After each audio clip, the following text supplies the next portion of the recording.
Has your writing in the target language ever been evaluated?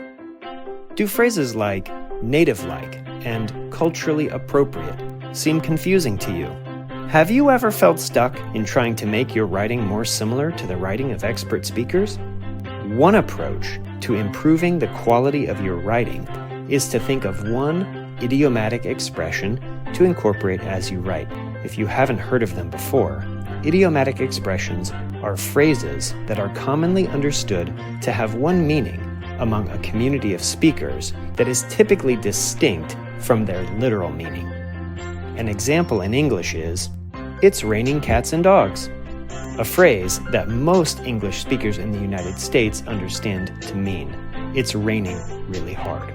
To learn idiomatic expressions, begin by looking some up. If you search for idiomatic expressions in your target language online, you should find videos and websites that explain the expressions, what they mean, and when to use them. However, if you are learning a less common language, you can also ask an expert speaker for their favorites. After you've picked one or two, try using them in writing. Then, get feedback from an expert on if you used it appropriately.